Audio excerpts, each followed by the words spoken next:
Hi, this is Steve. Let's take a look at Emily Klarman's UKI Masters Jumpers from this past weekend. This was a course that looked really ugly on paper, I have to admit, but it ran quite nicely. Let's take a look at Emily's course that she so kindly shared with us. So as we come into this course, there's a little bit of a push to the back on two. It's a kind of a gentle one, but handlers had to decide which way they were going to come around to handle that. I think most people came to the takeoff side and either did a blind or a front on the takeoff of two, or even just led right out to this point and then took the dogs off around on around 3 to 4 to 5. And then the question was, which side of this line did you want to come down? As it was set, it turned out that it was actually reasonable to send the dog out and then get around this to either pull the dog to 8, or people were going the other way too. So once the dog's in the tunnel, the interesting part of the course is actually quite a bit ahead of this. There is the challenge, dog comes out of the tunnel, which way do we want to wrap the dog around 10? For my viewpoint, definitely the turn to the right gave a dog a much nicer line in through 13. Some people handle this by coming in and then curly cue here, and that they wanted to send the dog out and then cut and run this way. So there are a couple different ways to handle that. The spacing in this area was kind of the challenge for most people. Is the dog came over, you need the dog to come to the inside of 14 and then push back out 15 and 16. And there are a few ways to handle that. Some people, I think someone came in, turned this way, and then they got out for a front cross and then pushed the dog around.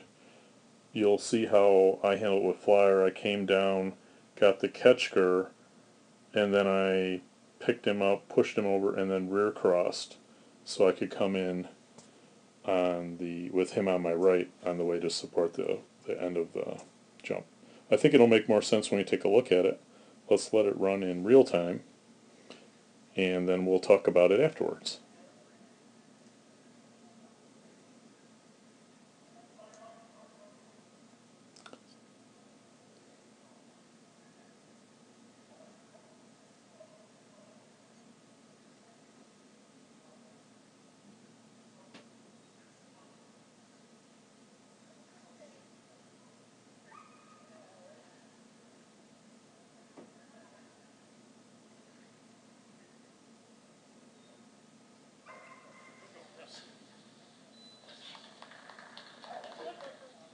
Okay, let's look at it in slow motion and see what I did right and what I did wrong.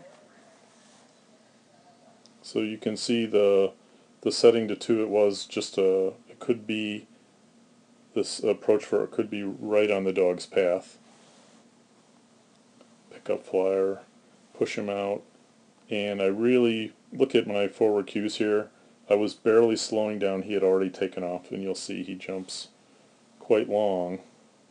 I do a lot of name calling, Flyer, Flyer, Flyer, to bring him back.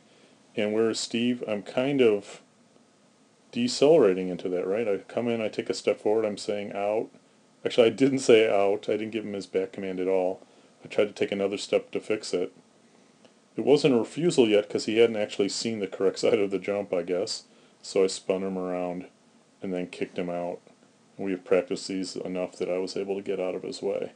But clearly this all went wrong actually way back here because I came in, I didn't give enough deceleration cues, and then I didn't move to where I needed to go, which if I had really stepped forward correctly, if I had had him on my side and stepped forward correctly, I could have easily shown him the backside and not have gone through all this shenanigans to fix it.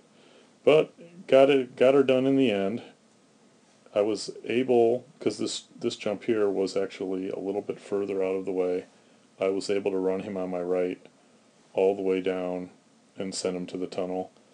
I actually went a little further than I probably needed to, because look what happens. Even with Steve going fast, I barely made it for the blind cross out of the tunnel. Flyer's a good dog, kept going. I decelerated, he read the rear cross just right. What a good little man. And now I'm hustling to get down here. I'm being a good doggy dad, talking to him, seeing where he is.